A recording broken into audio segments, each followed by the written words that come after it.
Hello race fans and welcome to the Western States Racing League live here on Sim Racing Media. We are here for race number 15 out of 20 this season here at the Phoenix Raceway.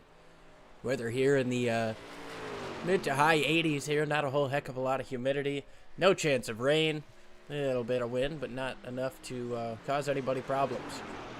Race distance here, 125 laps. We're going to have 3 sets of tires, 3 attempts at our green-white checker. The fuel window is a little bit off. I would push that down to closer to 60 to 70, given the distance of the track here.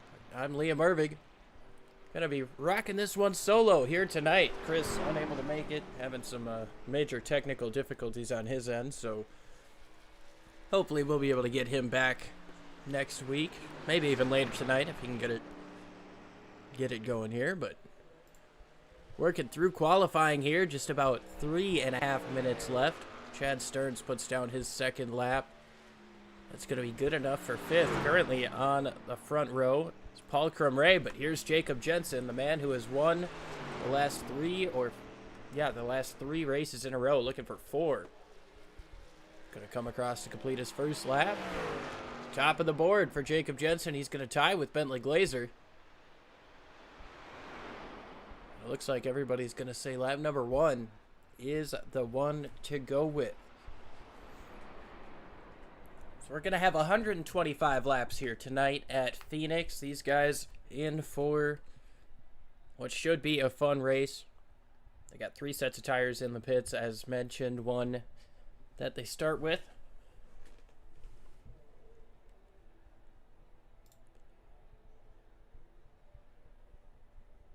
Jacob Jensen currently sitting on the pole.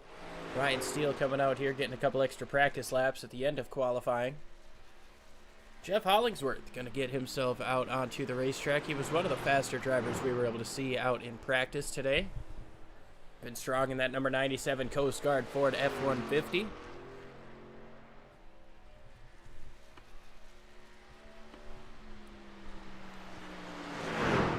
Oh, he gets up into the wall there. A little bit wider than you want to run that 3 and 4 complex, but he's going to start his first lap nonetheless. Expecting a little bit calmer of a race here. It looks like 19 registered, ready to rock and rumble here. A couple less than last week. Last week at Martinsville, we had a league record 20 caution flags in the 200 laps that we were there. A lot of issues under braking. Not a lot of, contact spins. It was just a lot of issues under braking there, and I'm sure a lot of guys are happier to be at a wider, sweeping track, such as the Phoenix International Raceway. Hollingsworth tagged the wall coming up off of turn number 2, so he's gonna forfeit his lap here. Again, if you get any sort of X's or incident points, you are unable to, or your lap will be labeled as abnormal. Just under a minute here remain in qualifying. Jacob Jensen currently looks to be on the pole. Let's see if we can take a look at his pole time.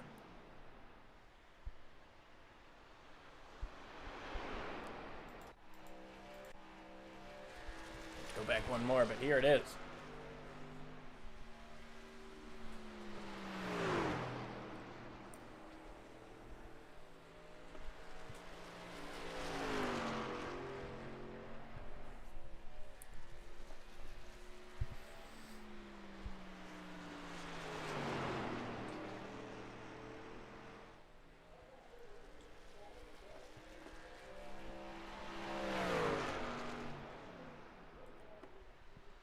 And that's just how fast it is to get on the pole here at Phoenix Raceway. And as qualifying time expires, Jacob Jensen is going to be able to hold on to that pole position.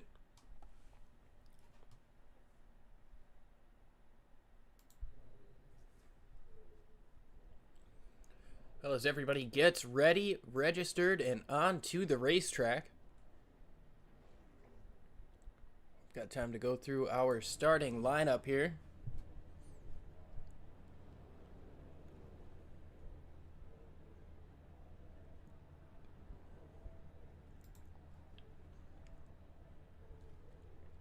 Starting on the pole today, we've got Jacob Jensen with Bentley Glazer to his outside, then Paul Crumray starting in third place. Then I have Brian Barnes starting in fourth. Then we've got Bob Beltrami and Charlie Widener, fifth and sixth. Row 4 makes Chad Stearns and Charles Woods. Rounding out our top 10 starters here is John Kenyon and Wayne Hutchison, followed by David Weaver, Julian Ricci, Ryan Steele, and Jeff Hollingsworth will make up row number 7, followed by Heath Smith and Jake Champion. Michael Milfelt Jr. is going to be in row number 9 with Scott Kukas to his outside. Barry Phil and Dustin Burns make up row number 10. And then rounding out the field here today, should he decide to, would be William Fletcher. Just about 30 seconds before we are ready to rumble here.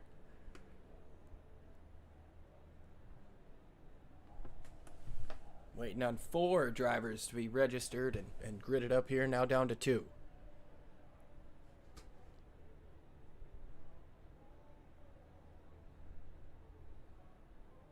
Phoenix Raceway, the location where NASCAR, in their top 3 series for the last 6 years, has held their championship race. Actually, it might have been, since 2020. No championship on the line here today, but championship implications are definitely around when you've got Jacob Jensen starting on the pole. He's got a 17-point lead coming into this race, having not used any drop weeks, and the more he wins, the more effective those drop weeks are going to be for him in points. So we'll keep an eye on that throughout the course of the season. Bentley Glazer looking to get his 2nd win of the season. Jacob Jensen looking for his 7th. Scored his 7th pole of the season here today. He's going to try to bring that all the way to the checkered flag. Is he going to be able to? We've got a pit stop coming up through here. We've got a long night ahead of us. 125 laps. 125 miles. That pace car makes the hard left turn into the pits. We've got a long wait, one of the longest waits in oval racing, for the green flag to come out. These guys have to go virtually half a lap before they get into the zone. Green flag is in the air. These guys are racing.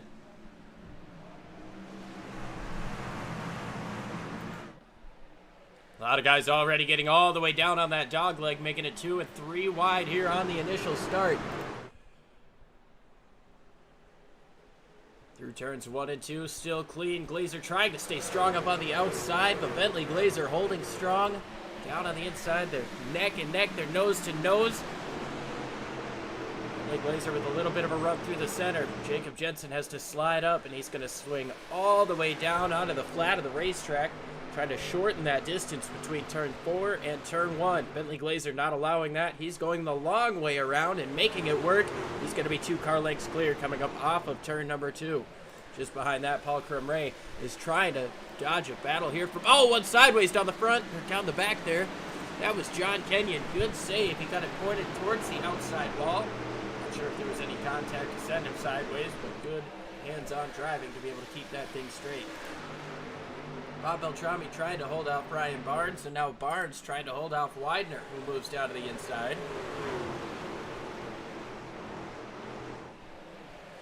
A little bit further back, we've got David Weaver trying to work to the inside of John Kenyon, trying to take advantage of that little slide he had a little bit earlier.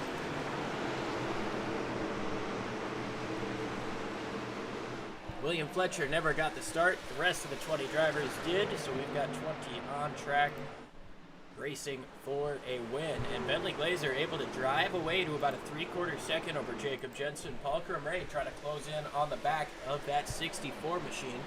Bob Beltrami doing Beltrami salami things. He's just in the middle of the sandwich. Running forth right now with Brian Barnes behind him. A little bit of side-by-side action here with Charles Stearns and Wayne Hutchison. And down the front stretch through the dog leg. Hutchison trying to make that outside work. Charles Woods, however, working the inside lane. He's got the shorter distance. Not always going to be the advantage here at Phoenix. Early in these runs, he might be able to dive it in there and get a slide job to work. Keep be in this outside lane through turns 3 and 4. So it's a little bit more momentum coming up off.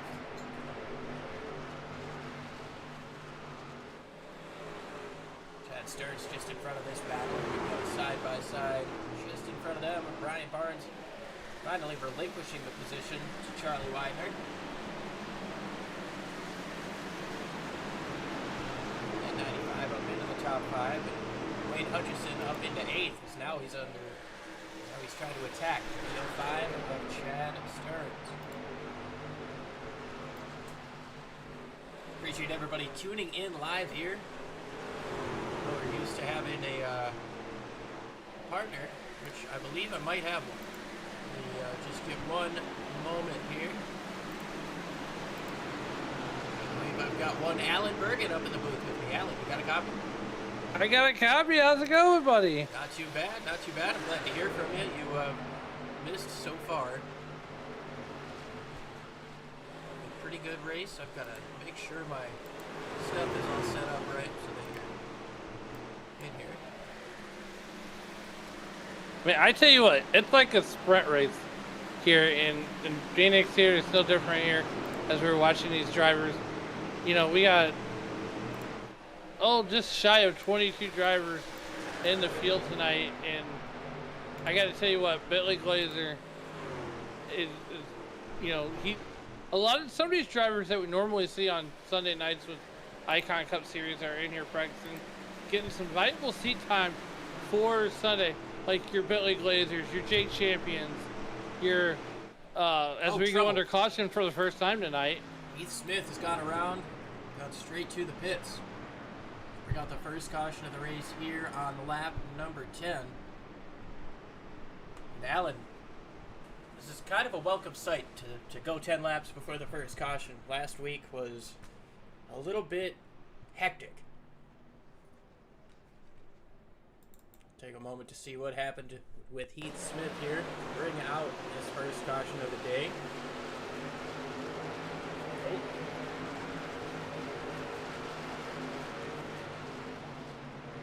That is so easy to do. He just got a little bit sideways coming up off of the corner.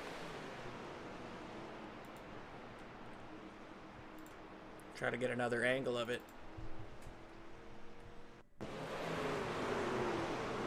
Gonna start sliding a little bit and goes down, hits that inside wall. Major damage done to the left side. You can see the dark smoke trailing out as well, starting to pop up. So he's looking at a lengthy repair, if not potentially done for the day.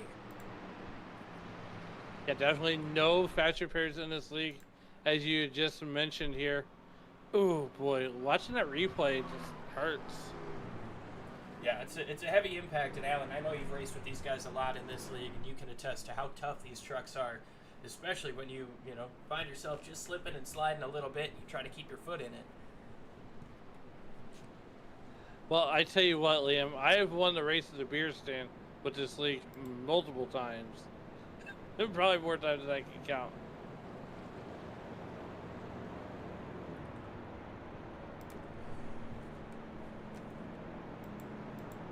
But tonight, I traded in the fire suit for the old shirt and tie, and join you up here in the broadcast booth at Phoenix. What better race to join you at than round 15 of the Western States Racing League? Want to thank everybody for joining us here in the YouTube.com live chat. 11 people watching right now. Let's show these guys some love. Let us know who you're rooting on in the comment section below. Definitely let us know who you're rooting for. You've got a lot of great drivers here in the Western States Racing League. Bentley Glazer been showing them how to get it done so far. Been one of the fastest drivers on the racetrack. We take a look at your bottom right, and you can see, well, that's inaccurate. That's for the last 5 laps. We're looking for the 5 best laps. Bentley Glazer 2/10 quicker than anybody else for the best lap of the race. So we'll keep an eye on that. Pace car has made that hard left turn. These guys are going to get into the restart zone for the very first time. Before they were waiting on the starter. This time, it's on the leader. Green flag is out strong. Restart there for Bentley Glazer. A little bit slower out of Jacob Jensen. He's going to be under fire here. As Charlie Widener moves up to the top of Paul Crumray.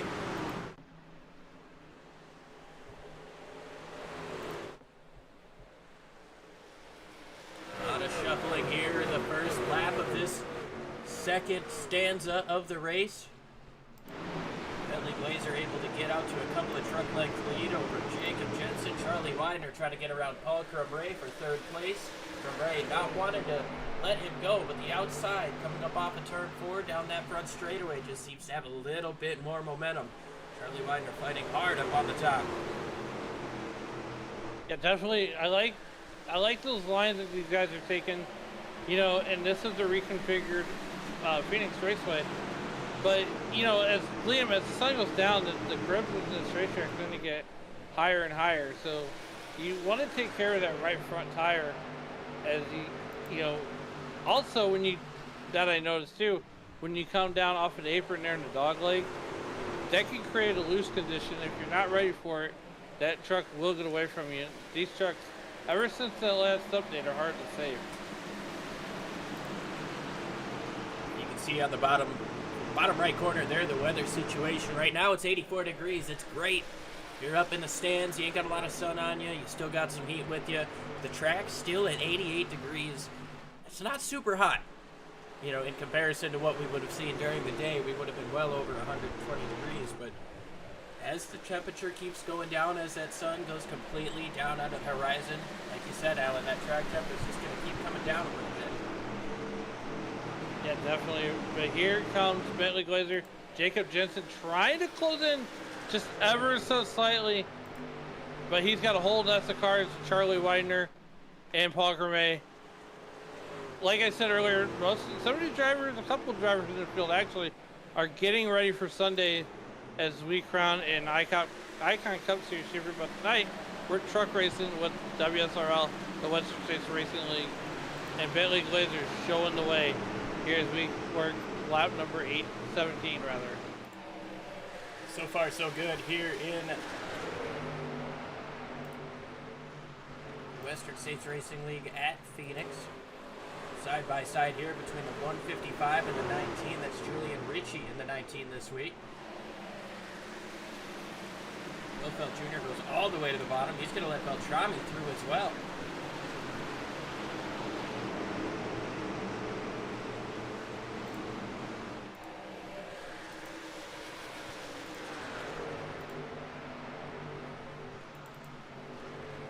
You know, the other thing too, and right now is I'm watching Julian Ritchie and Bob Beltrami there in that number 14 truck. This could be a really good, you know, the dog leg could be a really good slide job area for some of these drivers. As Bob Beltrami is looking to get by the number 40 truck of Charles Woods, he's going to take it low into the inside. Yeah, great job there, Alan, covering that. And I was kind of thinking the same thing. If you see somebody up in front of you coming up off of turn 4 and you've got yourself a bit of a run, why not send it all the way down there, cut that distance as much as you can. Maybe that speed differential is going to be enough to get you into that position cleared by the next corner. So maybe John Kenyon's going to try to do right now. No, he's going to stay right up on Ryan Steele. Definitely multiple lines that you can use, a multitude of lines. Here's Julian Ritchie still trying to hang on to that 14th position. Coming under fire from the 155 truck of Michael Melville Jr. All right, now we got 26 sending it all the way to the bottom. Here comes Bob Beltrami going 3 wide to try that slide job move that you talked about. The 26 trying it as well. Somebody's going to have to give getting into 3, and it's John Kenyon up on the top. Oh, and around goes the 26 of Champion. He's going to back it into the fence to bring out the second caution of the race. Oh, wow.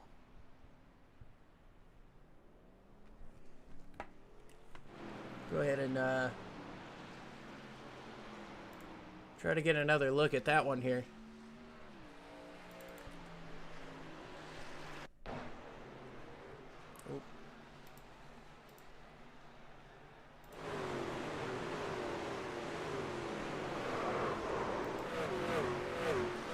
a little bit of contact there for John Kenyon, it seems.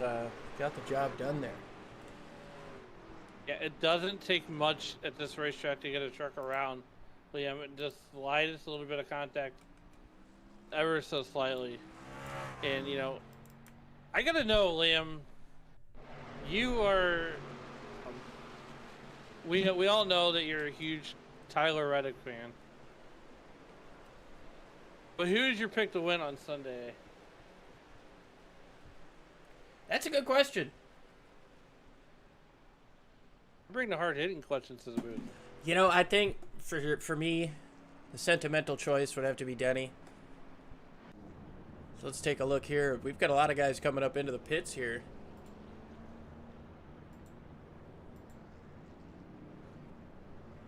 Everyone from 7th on back.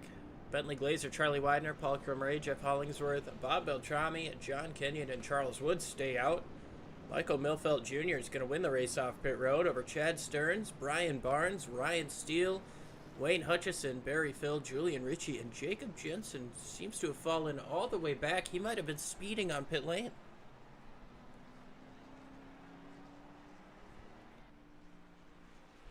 So a tough start for Jacob Jensen. We say tough, it's a relative term. He's been in second all day, but comes in for the first pit stop and has to drop all the way to the back.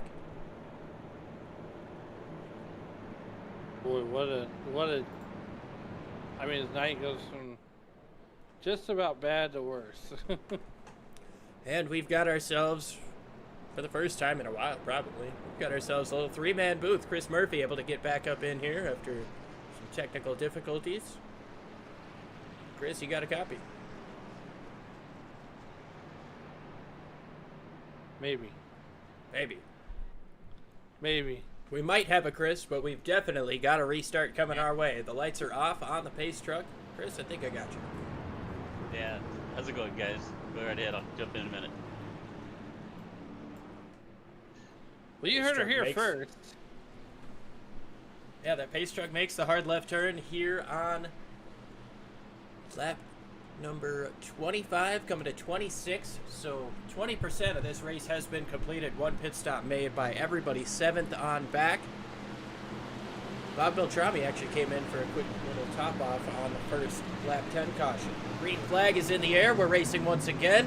Bentley Glazer out to a strong restart. Now Paul Crumray trying to take second place back from Charlie Widener.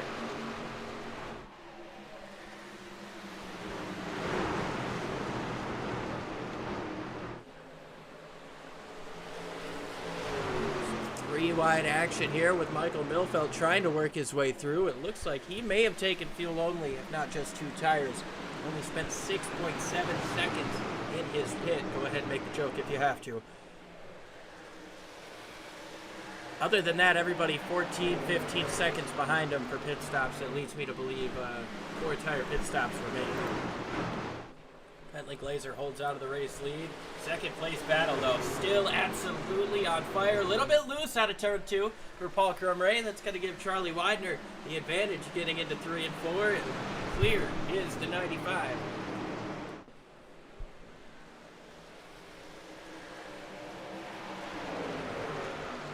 Here comes the 97 of Hollingsworth trying to work his way to the inside.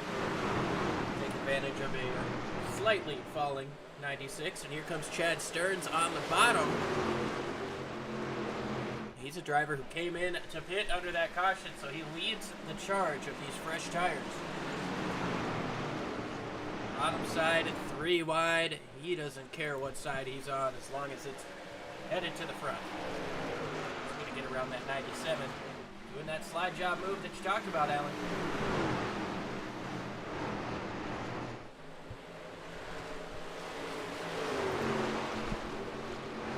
All right, see if I can get caught up in here. So we're on lap 29. Oh, trouble! John Kenyon into the wall.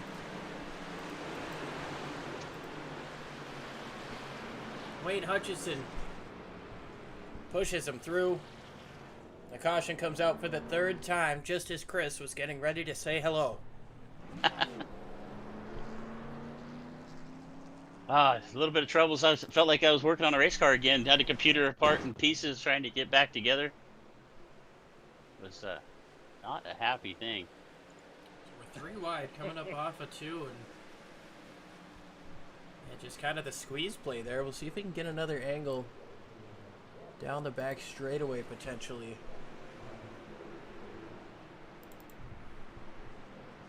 And at this point, while we're watching here, everybody who has not made a pit stop yet, Bentley Glazer, Paul Kermere, they are all coming in this time. Ooh. Yeah, looks like the 88 was just, he was going to try to use up all the racetrack there, and unfortunately the 17 was, he was there. John Kenyon coming back to the pits for some damage repair. Charlie Widener stays out, the only driver to not yet made a pit stop here today.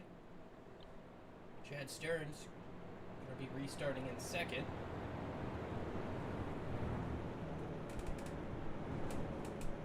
Well, thank you guys for manning while I was struggling there to get things together. Good to be with you, though. Hope I'm coming through loud and clear. You are. You got me. I got you loud and clear. Oh yeah, we got you. I was doing what I could to upgrade our computer to give us better show and everything like that, and I went and killed it. So so thanks for your patience. Well, Happy to be with you. I was gonna say, while these guys are getting ready to get lined up, Chris, you only had one job. I only had one job, and I messed that up. I drove 50 miles today to get some more RAM for my computer, put it in there, and the whole thing just said, "Nope, we're not going to run." And I knew I should have got on here and did this first, but you know how you get all excited to get new stuff, right? Yeah, It's like little sometimes kids. sometimes you just get excited. The kid in us never really leaves. But you missed a pretty exciting start of the race. Bentley Glazer and well, Jacob Jensen was on the pole. Bentley Glazer to his outside. Glazer was able to get out front in the first lap and really never looked back until this caution came out where he decided to pit.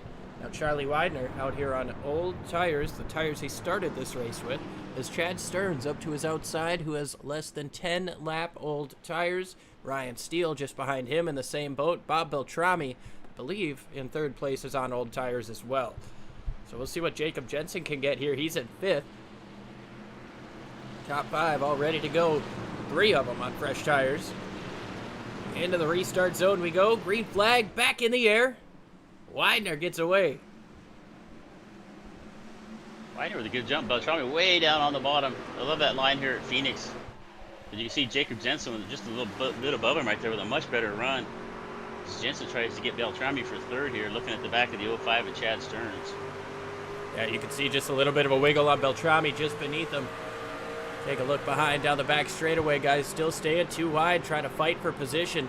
Look at Ricci trying to get in there on Steele. Not quite enough space to make it happen. Charlie Widener able to hold on to this lead, though. He's starting to gap Chad Stearns by just a little bit. Running a wider lane. Chad brought a lane down below in turns 1 and 2. And I tell you what, boys, I am never going to get used to that. I love it. I love that. I grew up in Phoenix at Phoenix International in the late 70s, and this sure wasn't the racetrack we had back then. Paul Kermere has himself a little bit of a problem. He's fallen back. This is definitely the best we've seen Widener run in the few shows that he has been here this season. Putting on a good show up there in the 95. But you can see Chad Stearns starting to make that ground back up now. Only about 4 or 5 by the eyeball test, about 4 or 5 car lengths back to the 05. Yeah, about 0.3 of a second, and Jacob Jensen is closing in as well. Bentley Glazer back in 9th place. He's got himself a little bit of a task to overcome here at Phoenix Raceway. We ran Phoenix last season, if I remember right, and Ryan Steele was really strong here. So look for Ryan to start working that middle to outside line and see if he can make his way up into the top 3. You know, and to piggyback off your point, though, is Phoenix always produces a lot of first-time winners. Or first-time and a long-time winners. Yeah, that's fair. Mark Martin. Mark Martin. Mark Martin. Mark Martin. That's fair. Oh, Jensen and Stearns getting side by side, almost make contact there through 3 and 4. This is exactly what Charlie Widener wants to see. Ryan Steele as well. He sees these guys battling up in front of him, using up their tires a little bit more. Now Steele looks to the outside of Jacob Jensen to see if he can make anything happen coming up here off of 2. Jensen covered off by Chad Stearns once again, and Charlie Widener sees these guys getting closer and closer, but still not able to get to him. Now this time Chad Stearns might have a run. Widener goes all the way down. Stearns with a run up on the top. Is he going to be able to get side by side into 1 and 2? Widener slid up just a little bit of contact with Stearns. That'll let Jensen get down to the bottom. We're almost 4 wide here for the lead right now. We are 2 by 2, 39 laps into 125 here at Phoenix. Ryan Steele saw what Charlie Widener was doing there on the bottom of the track, and he was able to take advantage, move up to the outside where Jacob Jensen had to cut down to the bottom. He does again, that time getting a little bit loose. That can't help his momentum. He's going to be down to the bottom of Charlie Widener, trying to take away second place, but now Ryan Steele works the outside to take it away. A little bit of contact between Widener and Jensen. Jensen keeps the truck straight coming up off of turn number 2. Incredible stuff for the race lead. Yeah, Jensen got down underneath Widener right there. Got a little bit loose and had a little bit of contact. I think Widener just kind of gave him a shot there in the shorts to say, hey, buddy, I'm right here. But as that was going on, Stearns and Steele worked that middle to high line, able to move up to first and second position right now. Trying to put a little bit of gap here, but Widener actually starting to fall back now in the clutches of Richie, and you can see Glazer now working that outside line, trying to get around Widener for that 4th position. A little bit of a wall tap for Bentley Glazer, but that's not going to harm him at all. He's going to complete this pass. The 95 of Charlie Widener put that 87 back up into 4th place. We just talked about him in 9th on the restart. Now he's up to 4th, trying to chase down Jacob Jensen, Ryan Steele, and your current race leader, Chad Stearns. Stearns looking really good in that 05. Stearns won 3 races, I believe, this year, looking for his 4th. But Steele is not going to go away. He is putting some pressure on the back of that 05. Steele actually looks to be a little bit stronger here. Yeah, Steele looking for his first win on the season. Jensen looking for his 7th.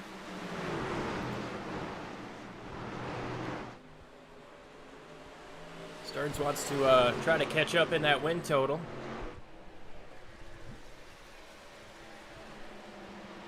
You know, Ryan Steele's always been strong here at Phoenix, but here, a driver I want to point out is Jacob Jensen. He came on, 2 years ago with the Western States Racing League, put it in victory lane at a road course, and then here he is battling Ryan Steele for the 2nd place as here Goodyear to Goodyear, coming off of turn number 2.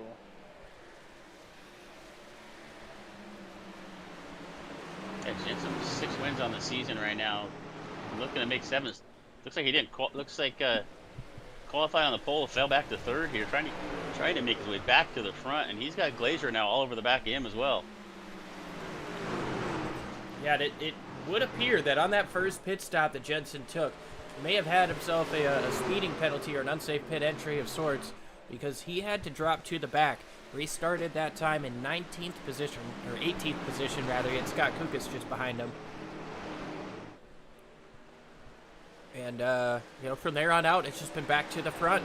Now he's trying to fight with Ryan Steele and get this job done, but the inside is not quite as prevalent as he would like it to be. Now, Chris, I'm going to use some of your tools here and see who the fastest drivers for the last 5 laps have been, and Bentley Glazer has been on average about half a tenth quicker. Oh, I'd love to take credit for these tools, but that is all Shane Cochran. We've got some incredible talents here at Sim Racing Media. Guys are always trying to find a new innovative way to make your broadcast unique, make it something different than what else is on the market. And I can't thank these guys enough for making these graphics look cool. Tell you what, I've been with this group for 4 or 5 years, and it's cool to get a little update on the graphics package. So yeah, Shane's been working really. Oh, we got a caution. See it on my event list. I just see yellow flag on mine. Well, we may have to do ourselves a little bit of searching here.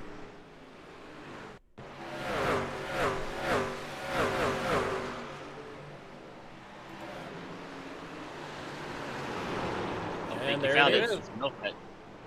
It's nice job. Yeah, Charles Woods kind of gets a little deep right there, runs into the left rear quarter of Milfet, turns that 150 flying around. Doesn't look like he took a lot of damage though, which is a good thing. That was a chef's kiss. That was a what? A chef's kiss. Mwah.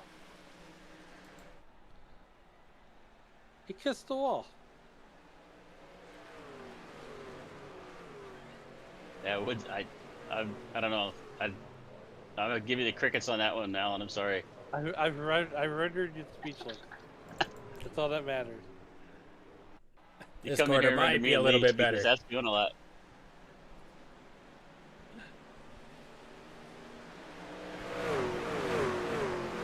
I can't really see where the initial contact was made, but we did see on the initial replay contact between the 40 and the 155.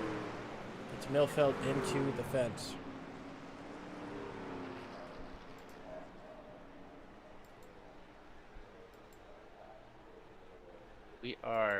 What lap we on here? Lap number 50. There we go. Thank you. I had no idea. Lap number 50, 4 cautions here at Phoenix. And I think by the time we were on lap 50 at a track half the size last week, we were on caution number 6 or 7. Yeah, I missed that show Martinsville last week. Caught a little bit of the broadcast. You guys did a fantastic job as always, but it looked like a long night with what was it, 19 cautions? A league record 20 cautions, and I know that sounds bad, but there's a lot of single car incidents. I really think it was just potentially the default setup was not at all where it needed to be, and these guys did what they could on their brake bias, but it was just so tough to get into the corner aggressively without losing the rear end. And I mean, these guys are phenomenal week in and week out. We saw them go caution-free at Dover, caution-free at Iowa, almost caution-free at Texas until the end. I mean, these guys are an incredible group of guys, and so, I mean, if these guys can't get it done at Martinsville, I don't think anybody can. 1 to green here. Chad Stearns in the lead over Jacob Jensen, Ryan Steele, Bentley Glazer, and Julian Ritchie. Well, Chris, since you missed the first start, I'll let you take over on this restart. Excellent. Appreciate that, Chad Stearns. Bring him down the back straightaway here. Lap number 51. 125, 75 laps left to go here. Watch for Stearns to get a good jump here, but Jensen does a really good job on these restarts, and I wouldn't be surprised if he actually was up along Stearns as they headed down to turn number 1. So we'll see what Stearns has for him. That Toyota power with the Chevy power on the outside. They creep along down the back straight. Looks like they're going about 10 mile an hour here into turn number 3. Going to come off of 4. Stearns is going to bring him to the line. Back into the restart zone. Stearns on a throttle. Oh, and Stearns got a big jump on Jensen, but Jensen and actually Steele with a really good start. So Stearns able to get a good jump, leave Jensen by about 1 or 2 truck lengths, and here comes Ryan Steele into that second spot down on the bottom. But as you can see, as they get into 1 and 2, you really want to be in the middle of the racetrack as Jensen has a better run. And look at Bentley Glazer up there, about another groove up, trying to find some new pavement, trying to find some little bit of stick up there, trying to get around Ryan Steele.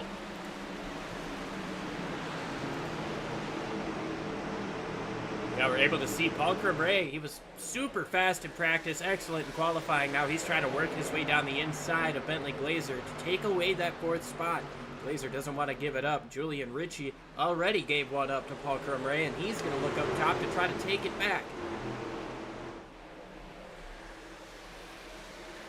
We've seen this battle. We've seen Stearns and Jensen all year long right there out in front.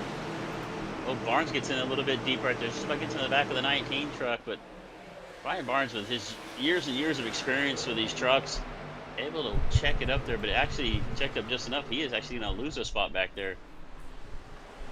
He's got the 26, Jake Champion, down to his inside. Champion, we saw back it up into the fence just about 20 or so laps ago. Not a whole heck of a lot of damage to the rear of that truck, and as you can see, it's still driving fast.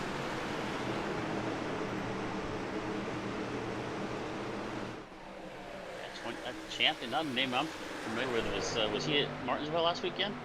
No, I believe Alan said he's one of the Icon drivers coming up in here, getting a little bit of extra seat time for a Sunday race. Alan's a little bit more familiar with that Icon series, so he could tell us a little bit more about some of those drivers that we're maybe not used to seeing week in and week out. Yeah, definitely. You know, Jake Champion, like I said, traveling in here, getting some more seat time as they go for their championship on Sunday evening right here on Sim Racing Media. But nonetheless here, you know, Bentley Glazer focusing on that Icon Cup Series championship, as well as he's out of the playoffs due to some misfortunes, but had some great runs. Charlie Widener, regular in the series, as well as the Icon Cup Series there in the number 95 car. Having a great year over there at the Icon Cup Series on Sunday nights, as he's coming to put the whole gaggle of, you know, Jake Champion, Michael Melfelt Jr., and Bob Beltrami under fire. As we go 3 wide, we are Goodyear to Goodyear to Goodyear, and Jake Champion under fire from Jeff Hollinsworth. Julian Ricci tagged the wall just a little bit, coming up off of turn number 2. That's going to get these guys singled out for just a moment. Just as I say that, you got Widener looking down below. You got Hutchison. He's looking to make a move.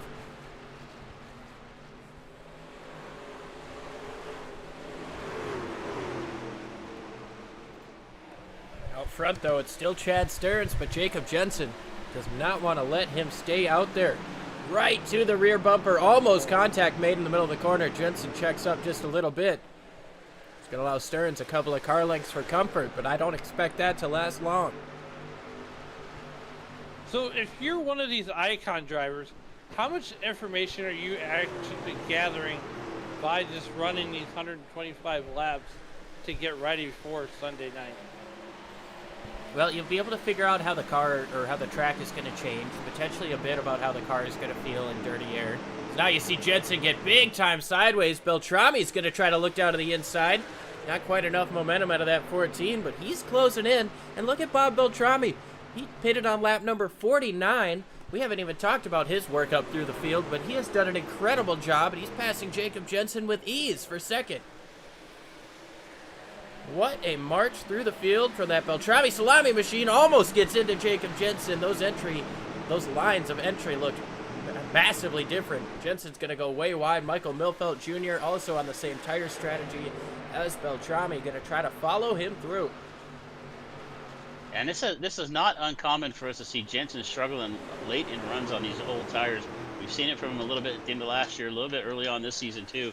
And Beltrami on those fresher tires just charging through the pack, and Milfet, who we saw bring out that last caution now alongside it. Jensen going to take that third spot away. And we've got a new leader, Bob Beltrami. Right to the front. Beltrami in that number 14 Toyota Tundra comes across the line to lead that lap. Momentum on the outside for Chad Stearns, but I don't expect that to last too long for him. Milfelt able to get clear for third place. Watch for him to follow through and try to take away second. A little bit loose for Beltrami coming up off of the corner. And Jeff Hollingsworth smacks the wall coming up off of turn number 2. Take a look at that right side. That looks cleaner than I expected it to after such contact.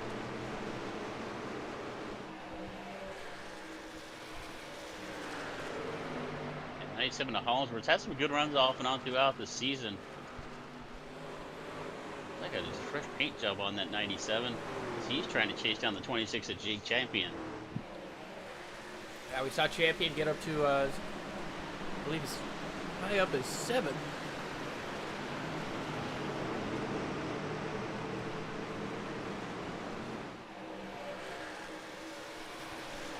Currently running just outside, they're just in 10th place here. Hollingsworth trying to take him out of the top 10. Beltrami out in front. It's been a while since Bob's won a race, especially in a Craftsman truck. Did pick up a podium a couple of weeks ago.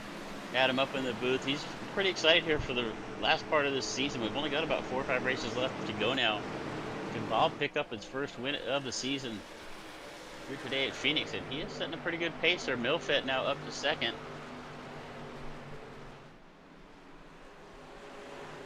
All Bob's got to do is hit his marks and continue to be, you know, smooth and as Jacob Jensen is going to grab a little bit of the wall there, coming off of 2 and end of 3 and 4, or the dog leg. You know, this is like, to me, this is almost like a mental game of chess. And I want you to look at that dog leg as they come off the racetrack and onto the apron. How upset that truck is actually getting, and how much wheel input these guys are having to put in to keep that truck underneath them. Let's go ahead and jump in the cockpit here of Ryan Steele, or better yet, Bentley Glazer, who sits right behind him, so we can get an idea of what different lines are being taken through this dog leg and what the driver's feeling if he goes all the way down.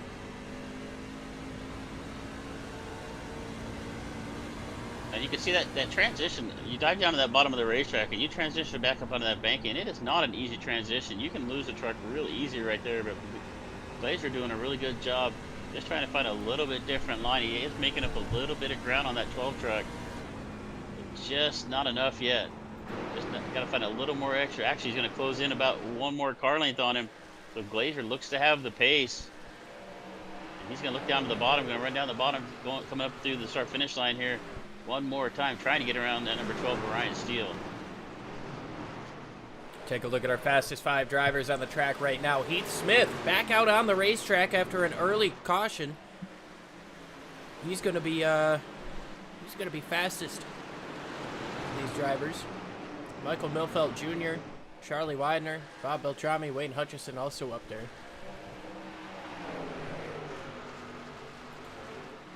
Fastest 5 for the last 5.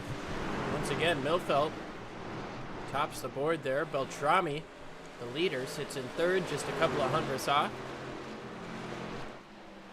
Bentley Glazer, the fastest on the old tires. Still about, on average, 0.3 of a second off pace. Off pace and of our what your leader leaders just do. a few left to go. Stearns all the way back to 9th right now. I thought maybe he came in and pitted or something like that, but no, he is just kind of falling off pace here.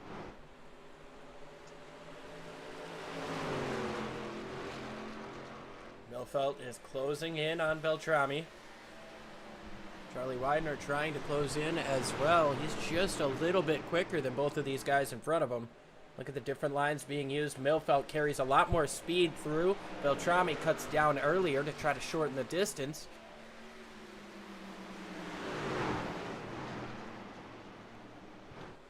Milfelt going to try to roll through on that outside, get himself a run down the back straightaway. Can he set himself up for a pass for the lead? He moves down to the inside. At the door, Beltrami gives him plenty of space on the bottom. Going to try to run this outside lane, pinch him down a little bit. Milfelt sideways coming up off of the corner, but he's got the momentum on the bottom. He's got the nose out in front. Can Beltrami fight back? We've got a new leader in this race. It's 155 of Milfit now. He's going to clear Beltrami. Oh, Beltrami with a nice dive back up underneath. What a crossover. Coming off the corner. It used to be turn 4. I don't know what they call it anymore, but this little tri-oval section here, Beltrami back to the front. Milfelt Jr. all the way up to the top of the track. Might have scraped the wall just a hair. He's going to try to use all of that momentum to stay with it on the outside. Force Beltrami to work the bottom. Beltrami going to slide up and try to get in front of him. Or is Milfelt going to have enough momentum to stay outside? He does. Charlie Widener seeing all this in front of him saying, all right, I can take a little step back and let you guys worry about your wear down your tires. Yeah, Widener was leading this race when we went back to green a while ago. And fell back to the pack. But actually this long run, he is starting to work his way back to the front. Back up into the podium spot right now, and he's just watching his battle with Beltrami and Milfit right there in front of him. Just looking somewhere to taking advantage of the situation. See if they can get together, but it looks like Milfit's going to settle in there. Beltrami's going to slide back up underneath, or back behind him there, and leave Widener back there in that 3rd spot. But Widener is closing that gap every lap. He is. He is definitely quicker each and every time around. Now that Michael Milfelt Jr. is in clean air, could he put down some faster lap times and potentially extend this gap? We're going to have 50 laps to go when we cross the start-finish line, 75 complete. We've had a host of different drivers leading this race. Go ahead and take you through our top 5 lap leaders. Still Bentley Glazer with 29 laps led, currently sitting in 6th. Chad Stearns has led 22. Bob Beltrami has led for 11 circuits. Charlie Widener with 8, Michael Milfelt Jr. with 4, and Jacob Jensen has only been out front for 2 circuits here today.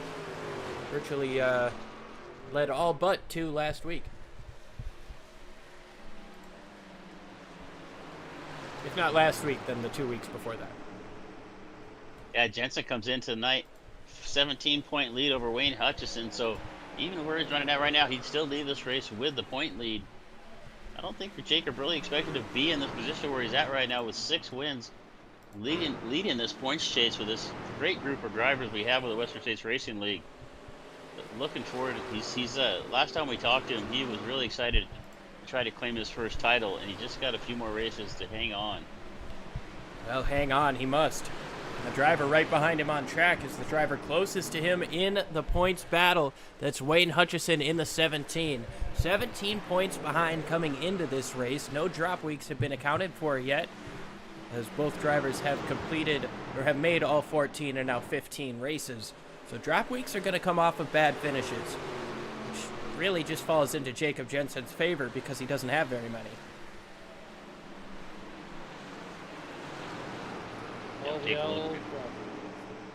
It'll drop week.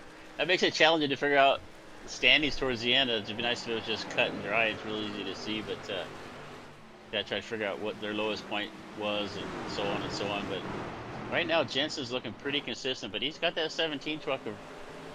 It's a truck. Sound like my grandson. Into the pits comes Jacob Jensen.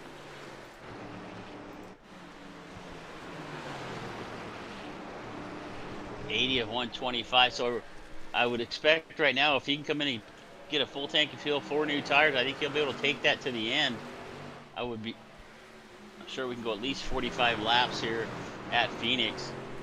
Let's see what Jensen can do here. What he doesn't want to see happen, a caution come out now, is pitting here at Phoenix will just about put you a lap down, if not a lap down.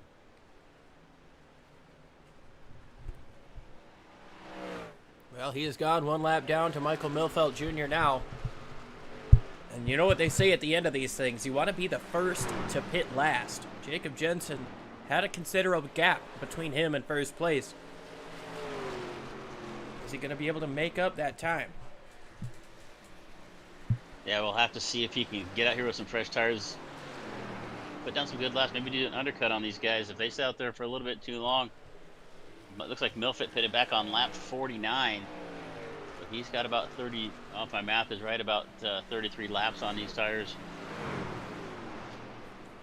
Yeah, and he's going to have about 40 more to go, so I think 75 laps is going to be a bit too much to stretch it for him. So you saw Chad Stearns and Charlie Widener also in the pits. Now Bentley Glazer is going to come in this time as well. I do like this graphic here that we can just throw it up on the side. See the drivers on the pit road. Yeah. Once again, thank you, Shane Cochran. That's great work. He's working on some other cool stuff, too. I can't wait to see what he puts together. Dustin Burns, Barry Phil in the pits as well. Charlie Widener gets out of the pits. 14.28 pit stop for Charlie Widener. It's gonna be pretty good here. See what Glazer can get.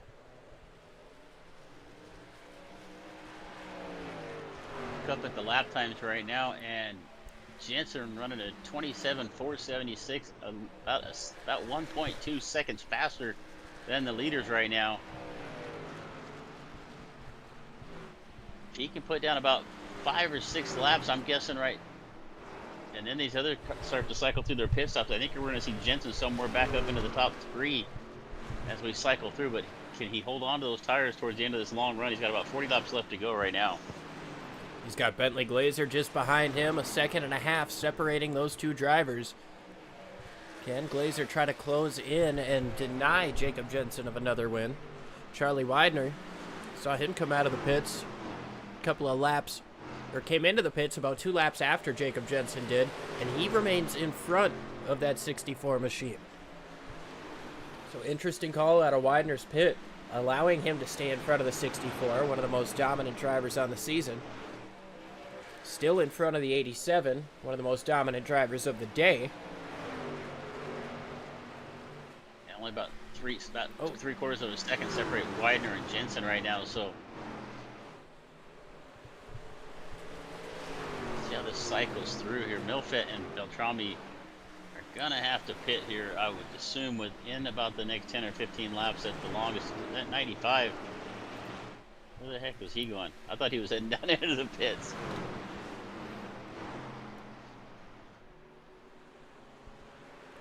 Here comes Milfeld into the pits from the race lead. Sorry, I was looking at the wrong screen. Bob Beltrami is going to re-inherit the race lead. He's got Wayne Hutchison just behind him. Now these guys, they have all got to be hoping for a yellow flag real quick at this point. If they're going to stay out this long, they're about to lose their lap advantage to Charlie Widener. Ryan Steele just behind Wayne Hutchison, you see, and then it is Charlie Widener. If they lose that lap advantage,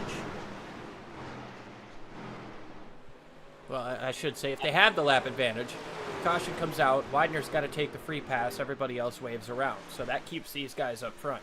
But if Widener's able to get around and pass Wayne Hutchison and unlap himself, and there's the caution flag! Barry Phil has gone around. Moser Racing sponsor. I wonder if he'd give me a new wheel. So the caution comes out. Looks like Wayne Hutchison, then Ryan Steele. Charlie Widener was so close to unlapping himself. And so now, like I was saying, what's going to happen here is when they open the pits for the lead lap cars, they're all going to be able to come in. Charlie Widener is going to be the free pass car. So he's going to have to restart behind everybody who pits. Then everybody else who stays out and gets the wave around is going to have to restart behind Charlie Widener. So Wayne Hutchison, Ryan Steele, and now Scott Kukas, they just got a free trip to the podium positions here with less than 40 laps to go. Another thing about Charlie Widener is he is going to be allowed to pit under this caution, being the free pass car. So if he wants to top off, I think he might have used 2 sets of tires already, so I don't know if he wants to jump to the third quite yet. Yeah, I don't think his strategy is going to work out for Charlie and Jacob Jensen either. I mean, they were hoping cycle through, get out there, get fresh tires on before everybody else, make up some time, and then let those other leaders pit behind them and make them catch them later on and try to make the pass. But this caution coming out, unfortunately, is going to put your leaders on fresh tires back out in the front. Now you're going to have Jensen and Widener. They're going to be back on the lead lap, but unfortunately, they're going to be on a few lap old tires. This may not work out. This is definitely not going to work out the way they'd hoped. See what happened to Barry Phil here all by himself, coming through turns 1 and 2 sideways. Just lost it right there. Lucky nobody got in the side of him there. He actually drove the car into the wall to get out of the way, it looked like. Yeah, Charlie Widener was so close to getting into him there. So Charlie Widener elects not to pit. He's going to have to restart behind everybody on the lead lap. Jacob Jensen, Michael Milfelt Jr., Bentley Glazer, Brian Barnes, these guys are all going to get the wave around.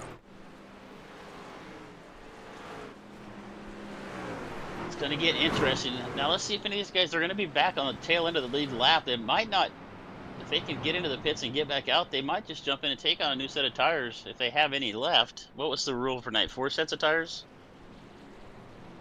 3 in the pits. What they run? 3 in the pits plus what you got, so 4 sets. And now another interesting thing about this restart, everybody else trying to chase down and catch up. Got a little bit of ways to go, but it's also going to be single file on that inside. So the top 4 is Wayne Hutchison, Ryan Steele, Scott Kukas, and John Kenyon. Bob Beltrami in 5th behind Jake Champion, who is 1 lap down. Green flag back in the air. Jensen moves up to the top of Widener. Beltrami moves down to the bottom, trying to get around the lapped truck of Champion, and things are absolutely insane. Around goes Scott Kukas, John Kenyon, Jake Champion, and a huge hit for David Weaver. Didn't see what happened right there, but it looks like it started with Kukas. Maybe a little bit of a contact right there in the corner. Unfortunate. Scott was looking to have one of his better runs of the season. Some good pit strategy put him towards the front. Champion involved, David Weaver involved, Kenyon involved.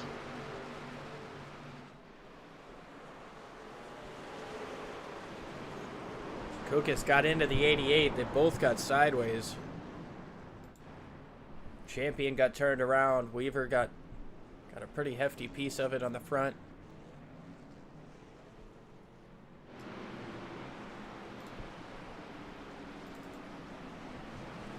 Yeah. It looks like you're 3 wide right here. Beltrami down there on the bottom, up alongside is Kukas. Kukas, I don't think Kenyon really realized they were 3 wide at that point because he didn't give a lot of space right there for Kukas, and Scott just kind of drifted up into him. I think if John would have realized that they were 3 wide with Beltrami way down on the bottom, I think he'd have been up the racetrack just a little higher. Right on board with Jacob Jensen, who took some damage in this one. And you're going to see Kenya kind of move down the racetrack and I had a problem with his name too. Kukas kind of trying to move up. At the same time, they just kind of met in the middle there, and unfortunately, just a few more trucks involved in that altercation. Just a little mistake, and again, cautions breed cautions. We see some drivers here in the pits. Jacob Jensen getting out after damage in that caution. Chad Stearns also in the pits getting some repairs. Scott Kukas. And Jake Champion also getting repairs done. Bob Beltrami is going to inherit the race lead.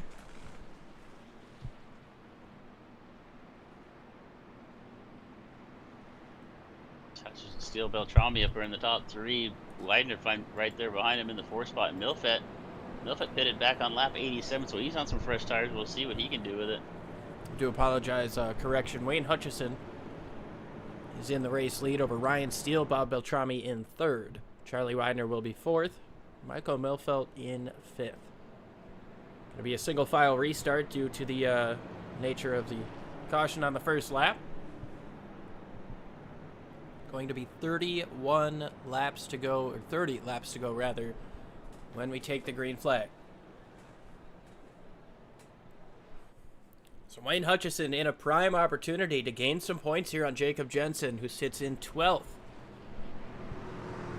Hutchison in the lead right now. Steele behind him has some damage. We know Beltrami's been strong. We know Widener's been strong. Milfelt. This is not going to come easy for that 17, but the possibility to gain a bunch of points is definitely there. Yeah, Wayne's got a handful with Steele right there behind him. Beltrami also trying to get his first win of the season. Bring him down into the restart zone. And we are green flag. Hutchison kind of gets on a little bit late, but actually still caught Steele sleeping. The Steele falls back about 5 or 6 car lengths here, and then Beltrami's all over the back of it. Look at Widener down at the bottom, trying to get underneath Beltrami for that 3rd position. Widener trying to take what he can on slightly older tires than Beltrami. Steele gets up into the wall. That's going to allow Widener to get up into 2nd place. And here comes Milfett. Milfett in the middle is going to split Beltrami and Steele. And Steele looks like he took a little bit of damage. He is starting to back up a little bit more. That may have put Ryan Steele out of this race. I think he took some right front damage there on that contact with the wall. He is now back all the way back to 9th position. I think the 12 truck is out of the contention here for the win at Phoenix with only 29 laps left to go. Here comes Charlie Widener to take the race lead over Wayne Hutchison. He's going to have that pass done and done. Beltrami trying to follow through and take the bottom side. Milfelt as well. But we've got ourselves a new race leader once again, Charlie Widener. I know I've got the weather in the bottom there. Track kept down to 86 degrees. That's the first time we've seen it jump at all throughout the course of this race. 82 ambient air temp. Yeah, 82 degrees is beautiful for Phoenix. I say we go there, my friends. That's what I was saying. You know, we got a little bit of sun earlier in the race. 84 degrees. I'm like, this is perfect. You know, it's a dry heat, so you want to keep yourself hydrated. Look at Beltrami closing in on the back of that 95. He's got 7 lap pressure tires. Both been through a heat cycle or two, but 7 lap tire difference could be what it takes to get Bob Beltrami into victory lane for the first time this season. So looking back through the history, Charlie Widener with 43 wins here in the Western States race, and they're looking to pick up career win number 44. looking stout here right now. He charged his way to the front real quick there on that restart. He's putting a little bit of a gap to Beltrami. Beltrami doing everything he can to close that gap to the 95, but he's got his hands full of the 155 of Michael Milfett. Ooh. Big time send up into the corner out of Bob Beltrami. He got loose under braking, and I almost had flashbacks to Martinsville there. Milfelt's able to get down to the inside, but Beltrami's truck is just not handling the way he wants. What a crossover! Milfelt decided he was clear. Bob Beltrami decided, all right, good enough, I'm coming back. Advantage Milfelt down the back straightaway, getting into 3 and 4. Beltrami, we've seen him here before. He's not quite as effective on the bottom side of the racetrack as he is in the middle to outside. Ryan Barnes going to try to pin him back down there as well, but Beltrami now able to work his way at least a little bit closer to that middle side, middle lane of the racetrack.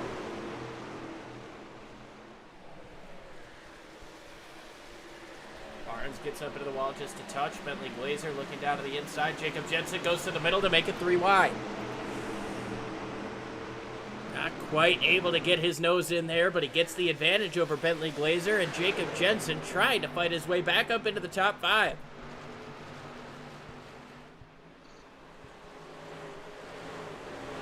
Yeah, Jensen took a little bit of damage on that a couple of cautions ago, but it looks like it doesn't hurt the truck too much.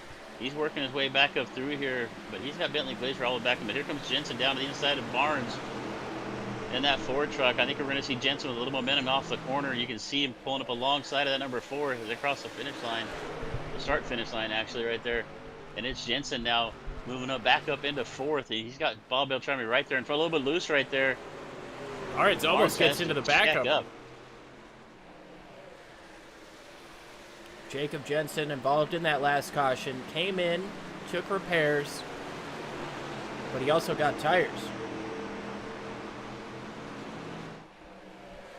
So he's going to be a little bit fresher than these guys in front of him. How bad is that going to hurt him if the caution comes out before the end of this thing? 21 laps to go is still plenty of time for that to happen. But Charlie Widener, he's hoping that this thing can stay going in his favor.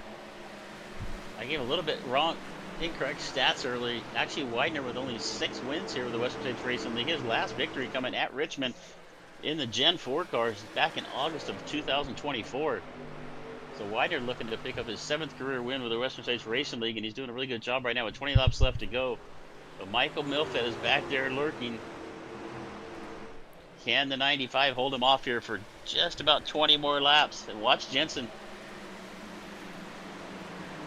Last lap, Jensen was the fastest truck on the track. Beltrami's starting to find his zone a little bit more. He's closed back into the 155 after losing that position. Keeping Jensen behind him for now. That last time by a 10th quicker than Charlie Widener. He's going to look down to the inside of Milfelt, who's actually just 1/100th of a second off of Jacob Jensen's lap time with 10 lap fresher tires. Or 5 lap fresher, rather. So Beltrami's kind of looking at this as like, this is crunch time. I know who's behind me. I've got to figure out how to make this pass so this guy doesn't pass me. Yeah, the worst thing you can do right now is be driving in the mirror. Bob Beltrami needs to be looking forward if he's going to find a way around Michael Milfett. But you're right. It's hard not to look up in that mirror and see that number 64 coming at you. And Jensen with some good pace here late in the race. Taking a look to the inside of Beltrami as they head down into the corner right now. I'm going to cross the start-finish line one more time, and Jensen going to do get around Beltrami just like he did Brian Barnes just a few laps ago, and Jensen working his way towards the front of this pack. He's now up to 3rd. Beltrami will see if he can try to cross over like he did with the 155. Not enough there doing. But Jacob Jensen up into the top 3.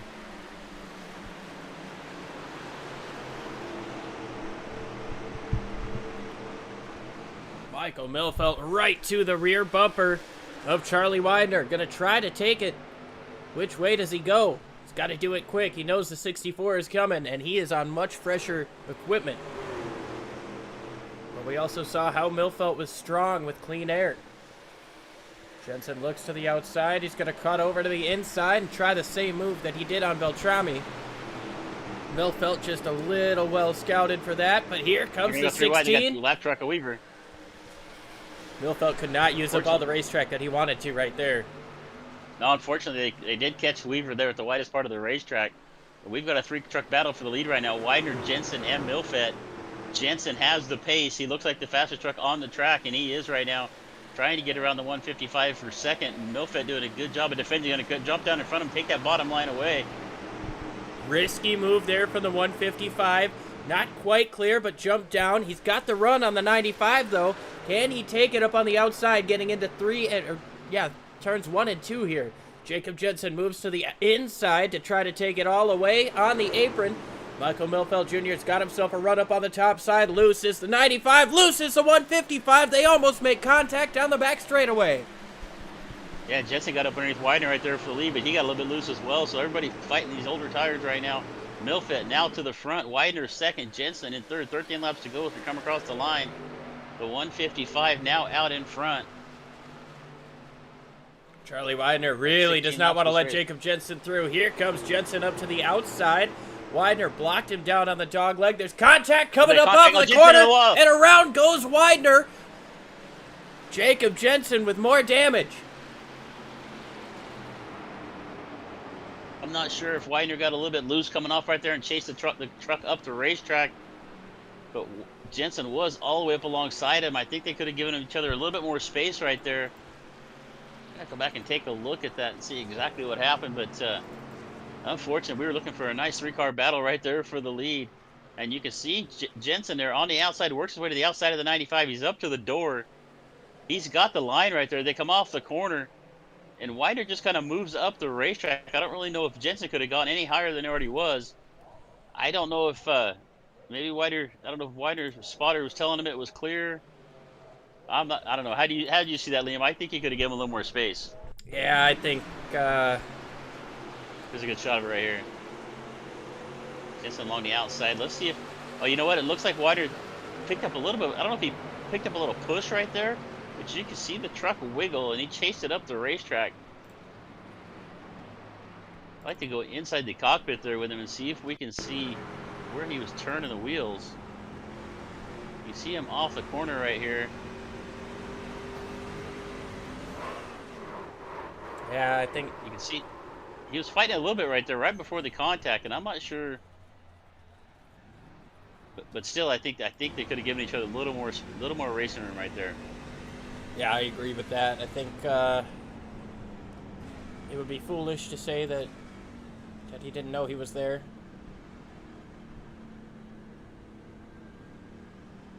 Yeah, so Jensen, unfortunately.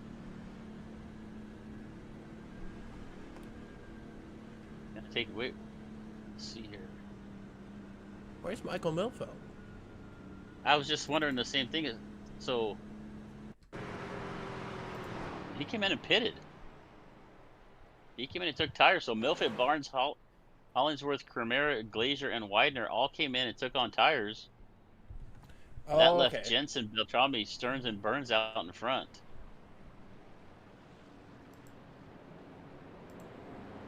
I understand it now. Yeah, so Milfett looked like he was sitting there waiting for the pit lane to open. So Jacob Jensen is going to restart in first place with Bob Beltrami to his outside. Jensen took hits on both sides of the truck there, so we'll see how that handles for him. Yeah, you can see the right side of the truck looks a little pancaked. A little damage on the left front as well. This thing's not going to be driving ideally. We'll see what he can do. Bob Beltrami to his outside. Chad Stearns on the inside. Dustin Burns to his outside. Then we've got Milfeld, Brian Barnes, Jeff Hollingsworth, Charlie Widener, Scott Kukas, Ryan Steele, and Bentley Glazer. Yeah, I think our top 5 are sitting ducks right now. Watch for that 155 and the 4 truck of Brian Barnes to come charging up through here. There'll be 9 to go here at the restart. Green flag is in the air. Beltrami gets snookered a little bit. Jacob Jensen gets away. I think he was sleeping. Dustin Burns falls all the way back. He's up in the wall. Jacob Jensen in the lead. We've got Milfeld here coming through, trying to take away second place on those fresher tires. Now Milfeld restarted this race in 7th, and he is going to be out in second place before we even make one lap right now. So those fresh tires on the 155. I don't think Jensen's got anything to fight with right here. I think we're going to see Milfett out in front of this race here within the next couple of laps. We've only got 8 laps left to go. Let's see what kind of defense Jacob Jensen can put up right now with the 155 up alongside right now, and he's just going to power by. There's nothing Jacob can do about it. Oh, problems, Bob Beltrami, and around goes Hollingsworth. Widener. They're straight. Oh, and Hollingsworth gets a bump from the 95. Everybody's still straight. Yeah, Widener and Beltrami got together back there. Fortunately, everybody was able to save it. We're going to say clean and green one more time. But we look out in front, and it's the 155 on those fresh tires now out in front. And you can see Brian Barnes there lurking now behind Jacob Jensen. Chad Stearns as well. Barnes also Chad on is those some- fresher on older tires. so. He's going to jump down to the inside of Jensen for second. Coming to 6 laps to go for Michael Milfelt Jr. Brian Barnes takes away second. Jensen falls to third, and Chad Stearns is under fire from Paul Crumray, who's also on those fresher tires. Oh, a little bit of a bump from Crumray to Stearns. Gets the 96 sideways. Kind of a reverse bump and run there. Going to allow Glazer to get around him. Glazer up into the top 5. Yeah, Paul Crumay with his best finish this year with 5th place. So looking to move his way closer to the front, but he's now kind of falling back here to this battle as Widener's going to come through. Glazer coming through as well. So you can see these fresh tires all come to the front. Here comes the 87 of Bentley Glazer. Up in the 4th and around Chad Stearns. Glazer going to probably get around this 64 in the next turn here. Oh, and there goes Chad Stearns. Contact. Huge shot from the 96 of Crumray, and he keeps it straight as well. I think Crumay thought we were at Daytona. He's going to do a little bump drafting right there on Stearns. Just not in the right place, but Stearns with a nice job holding on to that truck.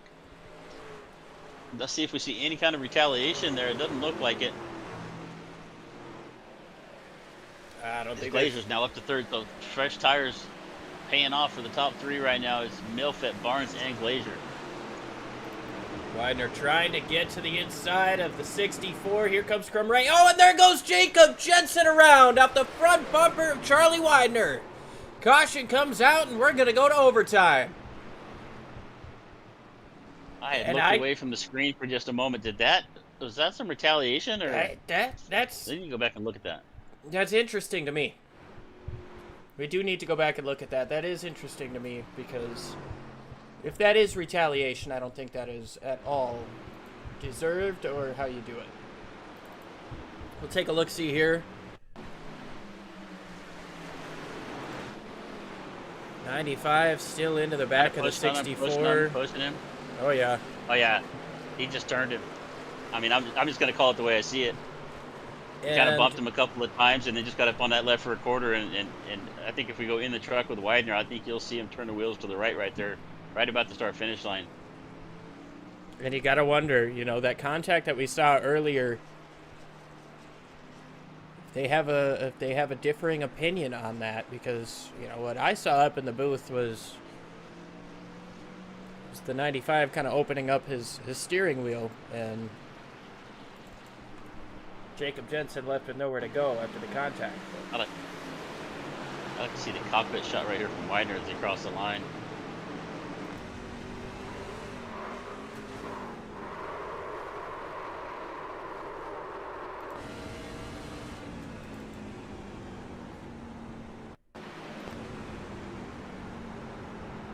You can see it right here on the back of Jensen. Gives him a little bump right there and a little bump right there. Yeah, I mean, it wasn't as blatant from inside the truck as it looked like from outside, but I don't know. It didn't look like it was necessary from my view. You know, and the thing is, when you're in the car, the earlier incident, right? You always see something different than the other guy. I mean, it's always until you can go back and really look at it from the outside, how you see things in your seat, how the other guy's seeing it in his, and how we see it from the booth. There's, you know, 3 different views sometimes, and 3 different opinions of what we're looking at. You know, but from just years of experience and watching some of these races and being involved in them myself, you know, I'm just going to call it the way I see it. And right there, I don't think that was necessary. Yeah, I'll put my Jeff Burton, Steve Letarte hat and try to be all like, oh, well, I don't know. But those were definitely two instances of avoidable contact involving the same two drivers both times. And yeah, I don't really think any of that's justified. Anyways, we've got overtime. Lap 126 out of 128. We'll have 2 laps to settle this out. If we make it to the white flag before a caution comes out, then we race to the end. If the caution comes out before the white flag, we'll re-rack, restack, and try it again. Michael Milfeld Jr. and Brian Barnes both looking for their first wins on the season. And even after all that altercation, Widener's got himself right here in the top 4 with a position to get back to the front. And all our top 6 drivers all on fresh tires now. This is for all the marbles. Bentley Glazer up in 3rd, Widener in 4th. Green flag back in the air, and Milfeld gets away strong.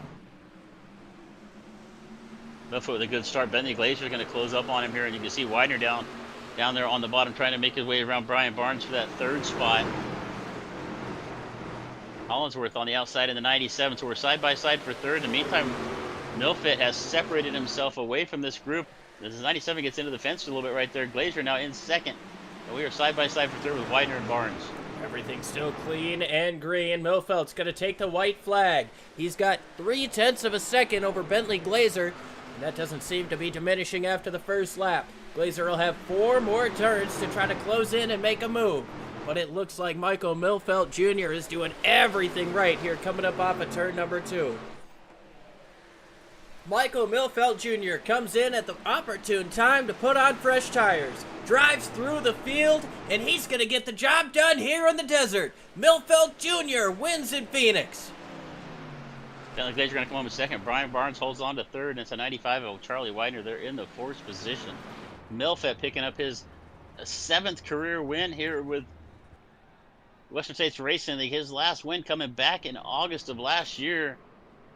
So kind of a long streak right there for Milfeld. Not to pick up a win, but it looked really strong here at Phoenix today. A little bit of beating and banging going on here and a little bit of action.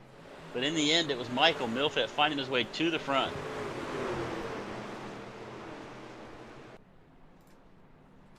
Michael Milfeld Jr. getting it done here, and we are going to watch as he, for the first time this season, burns it down.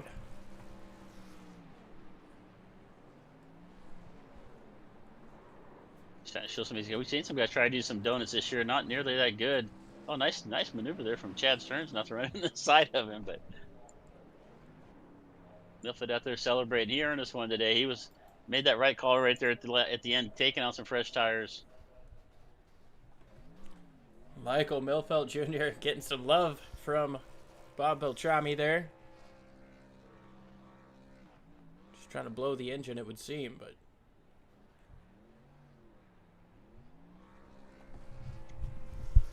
Beltrami there celebrating with Milfeld.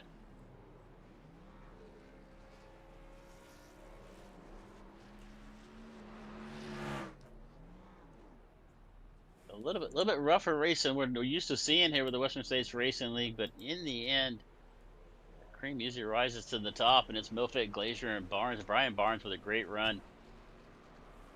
Brian's been around here for a long time in the Western States Racing League. Gets himself another podium here tonight at Phoenix.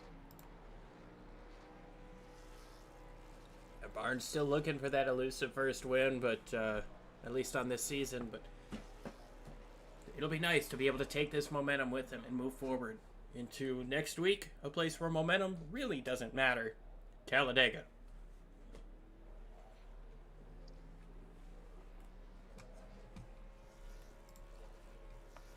Looking forward to Talladega. That's always one of my favorite tracks to run on too. So we'll see how that works out. Next week should be exciting. As we wait for everybody to get up into ready for the interviews, we'll run through our finishing results here. Milfeld Jr. gets the job done over Bentley Glazer. Brian Barnes rounds out the podium. Then we've got Charlie Widener and Jeff Hollingsworth in the top 5. Paul Crumray, Chad Stearns, Bob Beltrami, Scott Kukas, and Jacob Jensen recovers to a top 10 finish. Dustin Burns, Ryan Steele, Wayne Hutchison, Charles Woods, and Julian Ritchie round out your top 15.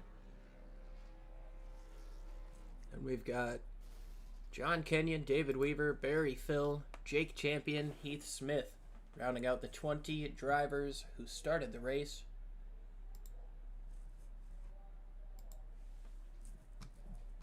And now we're going to bring in Mr. Michael Milfelt Jr. Mike, it's Liam and Chris up in the booth. You got a copy. Hey, what's up, guys? Hey, man, absolutely incredible performance out of you today. You had the perfect pit strategy at the end to come in with about 20 laps to go. Kind of walk us through that decision-making process. That decision was pretty easy. I don't remember who was it. Jensen, something like that, passed me under green, and I was like, okay, he's got better tires than I do. Either I pit or run second. So we pitted. Did you think you were going to be able to carve through the field so quickly on that restart? I mean, we watched you go from 7th to 2nd in one lap, and then the next time you hit turns 1 and 2, you're passing for the lead.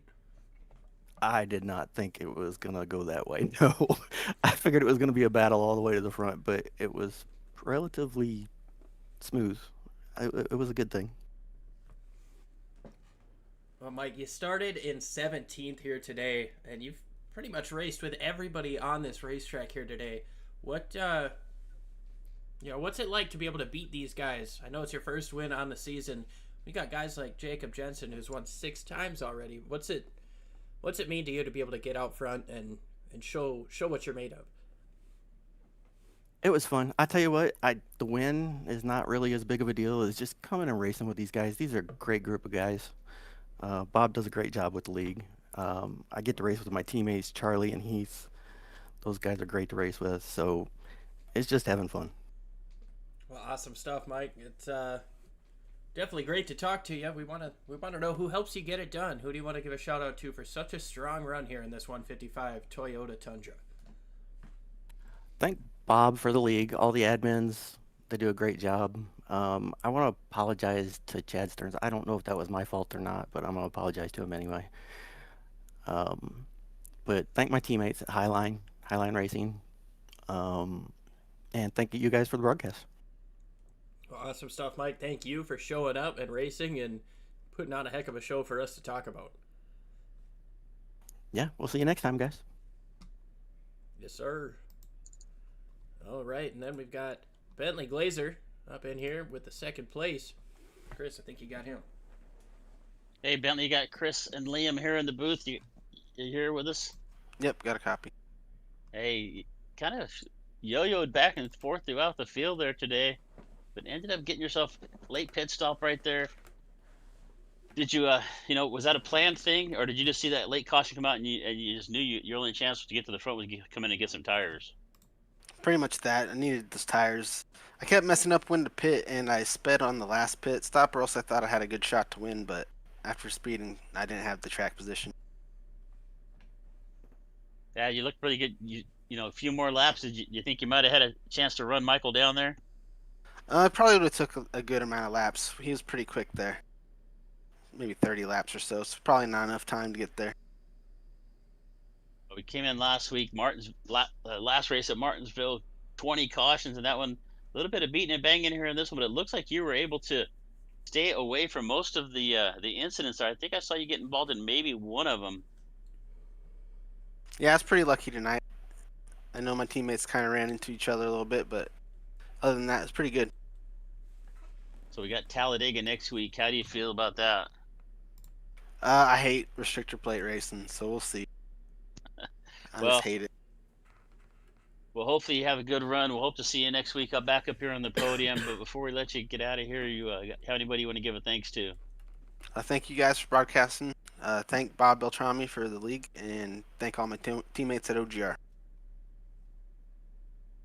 Bentley, you have yourself a good rest of the week, and we will see you next Wednesday night at Talladega. Tuesday. Yep, thank you. Tuesday. Yeah, almost sounded like Rowdy Burns. Yeah. All right, now we've got Brian Barnes third place finisher Hello. here. How are you doing here today? Yeah, having fun, man.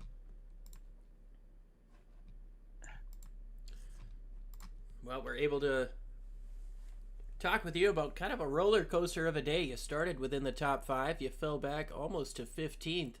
You had to fight and claw your way back up front. What more do you think you would have needed to get that elusive first win on the season?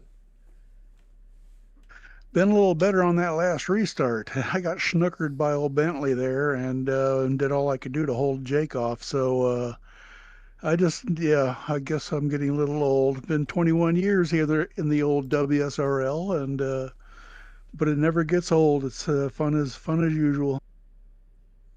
Well, yeah, you're able to drive up to a podium finish on fresh tires, which showed to be the big strategy. But we've seen you up front and consistent throughout the course of this year. What goes into keeping yourself as one of these top 10 drivers week in and week out? Yeah, just relying on the old talent that God gave me, and then hopefully it's not fading. I'm clear up to 66 years old now. So these boys, the younger boys, are kind of whooping my ass, but I'm trying to still compete. They may have speed, but they have plenty to learn, and 21 years of experience in this league doesn't come lightly. No, it's been a good run. I'm thankful for Bobby to keep it going. Paul Egsty started this league way back in the day, and Bob Beltrami has been keeping it going ever since, and we got to thank him for that. Well, we want to thank you for talking with us, but before we let you go, who else do you want to shout out for such a strong run here at Phoenix? Top 3 finish. I got to shout out to my Ford boys. You know, they're my short track car. So got to shout out to the Fords. Well, awesome stuff, Brian. Congrats on the podium finish, and I'm sure we'll be talking to you again soon. All right, thanks, guys. Have a good one.